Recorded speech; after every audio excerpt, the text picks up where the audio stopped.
paling besar salah mereka juga antara lain karena pasangannya Pak Mahfud kartu mati. Nggak ada satupun yang dia bisa sumbangkan, terus terang aja. Dia ahli hukum. Kalau urusan hukum lu tanya tahu lah dikit-dikit. Tapi yang lain apa taunya? Lu tanya ekonomi, modarnya sampai modarnya mereka ngerti. Gitu. Bodoh-bodoh saja mereka. Kalau menurut saya. Ganjar kan nggak bodoh Pak, pinter dong. Ya, nggak terlalu pintar juga tak? Dia nggak bodoh, tapi nggak terlalu pintar juga.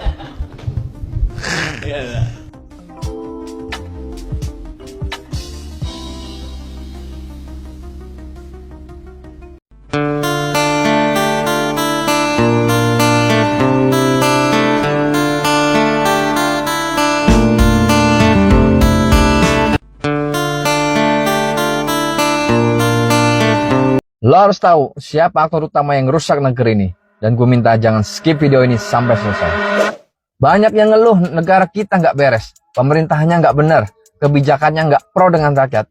Ini semua karena ulah satu kekuatan, yaitu oligarki.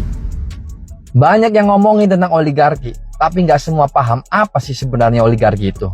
Dan gue mau kasih tahu lo. Oligarki itu berasal dari bahasa Yunani, yaitu oligos yang artinya sedikit, dan archen artinya memerintah. Jadi gampangannya, oligarki itu adalah pemerintahan yang dikendalikan hanya segelintir orang. Bukan raja, bukan presiden, tapi sekelompok kecil orang yang mempunyai kekuatan uang dan kekuasaan yang sangat luar biasa besarnya.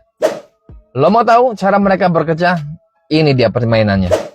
Yang pertama, biayai kampanye politik. Saat menjelang pemilu, mereka nggak diam. Mereka datang suplai logistik untuk kemenangan, baik di eksekutif maupun di legislatif. Mereka nggak peduli partainya apa, mereka nggak peduli ideologinya apa. Selagi dia masih bisa diatur, maka dia akan disupport sampai menang. Dan ketika menang, akses kekuasaan akan diberikan sepenuhnya kepada mereka. Yang kedua, menguasai media. Siapa yang bisa menguasai narasi, maka dia akan menguasai opini publik. Dan opini publik dibentuk melalui media. Dan siapa yang bisa menguasai opini publik, maka dia yang akan memenangkan pertarungan dan berkuasa. Yang ketiga, kendalikan regulasi. Mereka akan mengendalikan partai politik. Karena partai yang punya anggota DPR, dan DPR lah yang buat undang-undang.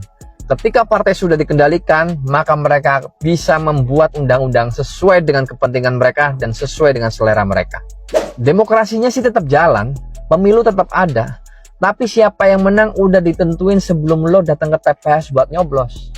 Ketika semua sudah dikuasai oleh mereka, maka dampaknya rakyat yang kena.